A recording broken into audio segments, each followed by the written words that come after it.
Hello friends, मैं हूं doctor प्रिया और मैं आज आपके लिए लेकर आई हूं एक बहुत ही इंपॉर्टेंट टॉपिक जिसका नाम है म्यूकरमाइकोसिस, जिसे हम ब्लैक फंगस के नाम से भी पुकारते हैं। ये आजकल हमारे जो कोविड पेशेंट्स हैं उनमें देखने को मिल रहा है, जो कि रिकवरी फेज़ में है। बहुत सारे ऐसे पेशेंट्स हैं उनमें डेडली उभर कर भी आया है, जिनमें और कुछ पेशेंट्स ऐसे हैं जिनमें इसकी वजह से उनकी जानें भी गई हैं। तो ऐसे पेशेंट्स में आँखों की रोशनी भी जा रही है और बहुत सारे सिम्पटम्स भी देखने को मिल रहे हैं। सो गाइस, इस वीडियो में मैं आज आपको बताऊंगी कि म्यूकरमाइकोसिस होता क्या है, उसके सिम्पटम्स क्या हैं, उसके प्रिवेंशन क्या है, कैसे हो सकता है और किन किन जगहों पे हो सकता है। सो गाइस, सबसे पहला सवाल आता है कि कैसे होता है। तो गाइस, ये सांस के थ्रू होता है या स्किन में अगर कहीं भी वूंड है तो वहाँ पे होता है। ठीक है। तो नेक्स्ट क्वेश्चन आता है कि म्यूकरमाइकोसिस है क्या, व्हाट इज़ म्यूकरमाइकोसिस।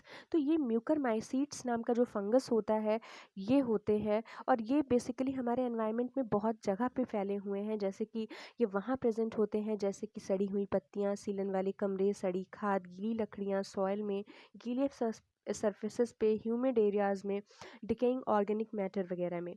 तो ये जो म्यूकरमाइकोसिस है ये बहुत ही रेयर डिजीज़ है, लेकिन ये कोविड पेशेंट्स में उभर के आ रहा है। उसके भी कुछ रीजंस हैं, वो मैं आपको आगे बताऊंगी।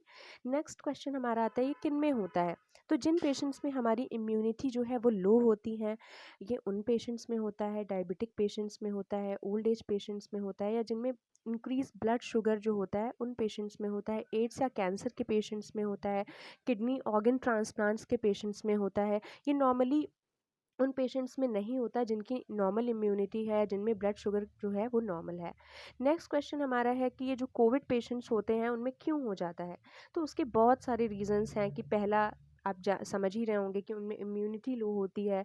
लाइफ सेविंग मेडिसिन का वो प्रयोग कर रहे होते हैं, जैसे कि स्टेरॉइड्स हैं, टॉस्लीजुमैब है वगैरह है, या बहुत सारे ऐसे मेडिसिन जैसे कि इम्यूनोमॉड्यूलेटर्स होते हैं, ये उनके ट्रीटमेंट का पार्ट होते हैं।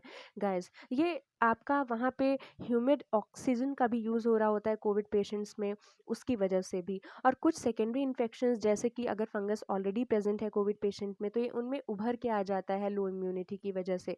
सो गाइस, ये सारे रीजंस हैं जिनकी वजह से कोविड पेशेंट में आपका पाया जाता है। सो नेक्स्ट हमारा आता है ये कहाँ कहाँ इफेक्ट करता है। ये पेशेंट की आइज़ में, साइनसेस में, ब्रेन्स में, ठीक है, लंग्स में, स्किन में, जीआई ट्रैक्ट को इन्फेक्ट करता है। ठीक है। अगर तो मैं नेक्स्ट आपको बताती हूँ कि कहाँ इफेक्ट करता है और क्या क्या सिम्टम्स पाए जाते हैं वहाँ पे।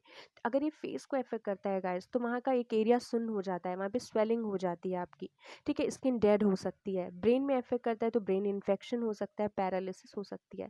अगर आइज़ में इन्फेक्ट करता है तो आँखों के अराउंड में स्वेलिंग हो सकती है, धुंधलापन हो सकता है, आँख निकालनी भी पड़ सकती है। अगर ये डेडली हो जाता है तो रोशनी जा सकती है आँखों की, ड्रूपिंग ऑफ आईलिड्स हो सकता है, हेडेक होता है बहुत सीवियर।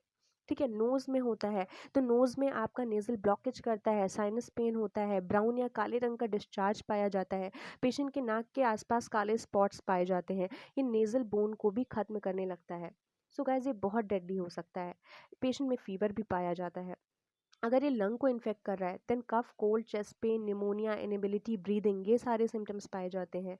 अगर जीआई ट्रैक को इन्फेक्ट कर रहा है तो नोजिया, वॉमिटिंग, डायरिया, ब्लड, ठीक है, ब्लीडिंग एट्सेट्रा, ये सारे सिम्टम्स पाए जाते हैं। तो गाइज नेक्स्ट आते हैं प्रिकॉशंस की तरफ। तो सबसे मेन जो प्रिकॉशंस है कि जो अगर आप स्टेरॉइड्स ले रहे हैं तो स्टेरॉइड्स का एक टाइमिंग होता है, लाइक 5 to 10 डेज, उससे ज़्यादा नहीं। अगर आपको लेना भी पड़ रहा है तो आप अपने डॉक्टर से प्रिस्क्राइब करके लीजिए गाइस। ठीक है। ये नहीं कि बिना प्रिस्क्रिप्शन आप स्टेरॉइड्स पे स्टेरॉइड्स लेते जा रहे हैं। और सबसे बड़ी बात है, अगर आप शुगर के पेशेंट हैं, जो कोविड पेशेंट है, अगर शुगर का पेशेंट है तो उसमें शुगर कंट्रोल करना बहुत ज़्यादा ज़रूरी है। तभी आप उसमें स्टेरॉइड्स प्रिस्क्राइब करिए, या जहाँ पे ऑक्सीजन लेवल बहुत लो जा रही है वहाँ पे स्टेरॉइड्स प्रिस्क्राइब करने की ज़रूरत होती है। अगर कोई पेशेंट ऑक्सीजन सपोर्ट पे है तो वहाँ पे ह्यूमिडिफायर में साफ़ सफाई चाहिए, वेंटिलेशन, क्लीन एरिया, सीलन भरे एरियाज जो कमरे होते हैं ऐसे कमरे नहीं होने चाहिए, हाइजीन प्रॉपर मेंटेन होनी चाहिए। तो मेनली बेसिकली साफ़ सफाई इज़ द इम्पॉर्टेंट थिंग। ठीक है। ह्यूमिडिटी नहीं होनी चाहिए। नेक्स्ट आते हैं हम गाइस इसके ट्रीटमेंट पार्ट पे।